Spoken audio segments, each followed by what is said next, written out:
Hello viewers, welcome back to another brand new video. আর আমি আছি সৈকত আজকে আপনাদের সাথে। আপনারা দেখছেন টেক রিপাবলিক ভিডিও। আজকে আমি কথা বলবো আসুসের ব্র্যান্ড নিউ একটা ল্যাপটপ নিয়ে, যেটা হচ্ছে লেটেস্ট মার্কেটে এসছে এবং যেটা প্রসেসরটা হচ্ছে Ryzen 5 5500 সিরিজ দিয়ে। সো বুঝতেই পারছেন কোন ল্যাপটপটা নিয়ে কথা বলবো। এটা হচ্ছে Asus Vivobook 15 M513UA।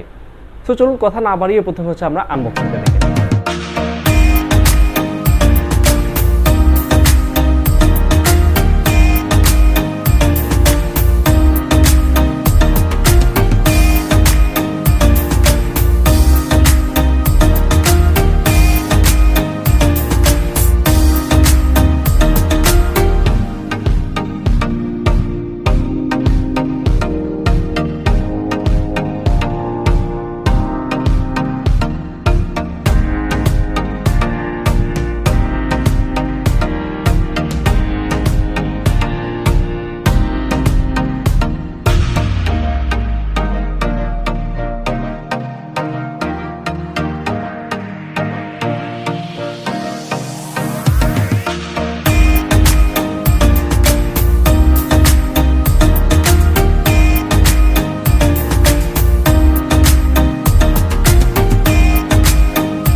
সো প্রথমে যদি আমি বিল্ড কোয়ালিটি দিয়ে স্টার্ট করি ভিডিওটা, এটার বিল্ড কোয়ালিটিটা হচ্ছে fully metal build. As usual আসুসের এম সিরিজের যতগুলো ল্যাপটপ মার্কেটে এসছে ভিভোবুক সিরিজের মধ্যে সবগুলোই হচ্ছে মেটাল বিল্ড।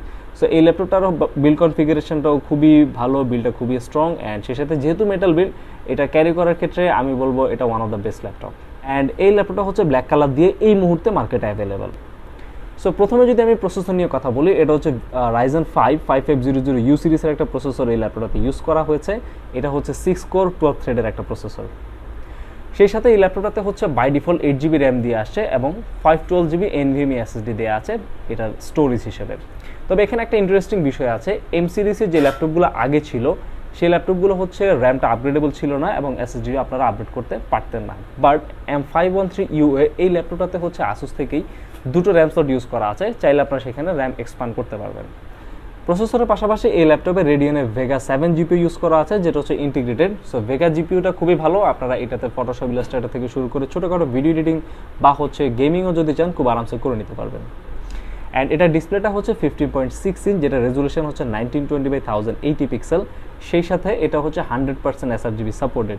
সো এই জিনিসটা একটু প্লাস পয়েন্ট হবে যারা বেসিক্যালি কালার রিলেটেড কাজ করেন বা যারা ফটোশপ, ইলাস্ট্রেটরে কালার কারেকশন নিয়ে খুব বেশি কাজ করেন, তাদের জন্য এই ডিসপ্লেটা one of the best display.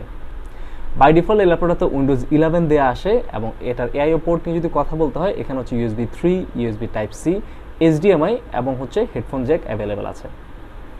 ফুল সাইজের ব্যাকলিট কিবোর্ড আপনারা এই ল্যাপটপটাতে পেয়ে যাবেন, যেটা হচ্ছে ব্যাকলিট দেওয়া আছে। সো রাতে কাজ করার জন্য এই ল্যাপটপটা আপনাদের জন্য হেল্পফুল হবে। সেই সাথে অফিসিয়ালি ওয়ারেন্টি থাকবে এই ল্যাপটপের 2 বছর। আর ওয়েট নিয়ে যদি আমি কথা বলি, এটা হচ্ছে মাত্র 1.8 কেজি। সো ভিভোবুকের অন্যান্য যে ল্যাপটপগুলো এর আগে বের হয়েছিল, এর আগে বাংলাদেশে এসেছিল, সেই ল্যাপটপগুলো থেকে আসুসের এই ল্যাপটপ অর্থাৎ 513UA ল্যাপটপটা একটু ডিফারেন্ট। বেসিক্যালি কোথায় কোথায় সেটা আমি আপনাদেরকে অলরেডি বলে দিয়েছি। এটা হচ্ছে র্যাম আপগ্রেডেবল, আপনারা চাইলে এখানে স্টোরেজটা আপগ্রেড করে নিতে পারেন। আর ভিভোবুকগুলো যদি গেমিংয়ের পারফরমেন্স আমি কথা বলি, আসুসের ভিভোবুকগুলো হচ্ছে আসলে গেমিংটা খুব বেশি এফোর্ডেবল না, বিকজ হচ্ছে গেমিং যদি আপনি করতে চান আসলে এই ল্যাপটপগুলো আপনাকে খুব বেশি সাপোর্ট দেবে না। তবে হ্যাঁ, আপনারা মিড রেঞ্জের গেমগুলো খুব আরামসে খেলতে পারবেন, যেহেতু এটা রাইজেন প্রসেসর, এটা মাল্টিটাস্কিং করা পাওয়ার একটু বেশি গতানুগতিক অন্যান্য ল্যাপটপ থেকে।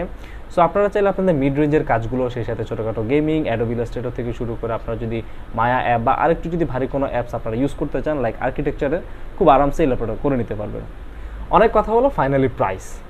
এই ল্যাপটপটা বর্তমানে মার্কেটে হচ্ছে 67,500 রেঞ্জের মধ্যে আপনারা পেয়ে যাবেন। তবে এটার প্রাইস রেঞ্জ স্টার্ট হবে হচ্ছে 65,500 থেকে 67,500। এখন ডিপেন্ড করছে আপনি যে শপ থেকে নিচ্ছেন সেই শপে আপনাকে কতটুকু ডিসকাউন্ট দিচ্ছে। সো থ্যাংক ইউ সবাইকে ভিডিওটা দেখার জন্য। আশা করি ভিডিওটা আপনাদের ভালো লেগেছে, সেই সাথে কেমন লেগেছে সেটা অবশ্যই আমাদের কমেন্ট বক্সে জানিয়ে দিবেন। অ্যান্ড এই ল্যাপটপ রিলেটেড আর কোনো ইনফরমেশন যদি আপনাদের জানা থাকে সেটা আমাকে কমেন্ট বক্সে জানাবেন, আমি নিজে সেগুলো রিপ্লাই দেওয়ার ট্রাই করবো। অ্যান্ড আপনারা চাইলে আমাদের ফেসবুক পেজে লাইক দিয়ে দেখতে পারেন এবং সেই সাথে আমার সাথে যদি কন্ট্যাক্ট করতে চান ফেসবুক পেজের থ্রুতে আপনারা কন্ট্যাক্ট করতে পারবেন। থ্যাংক ইউ সবাইকে, সবাই ভালো থাকবেন অ্যান্ড অবশ্যই চ্যানেলটা সাবস্ক্রাইব দিয়ে রাখবেন। আল্লাহ হাফেজ।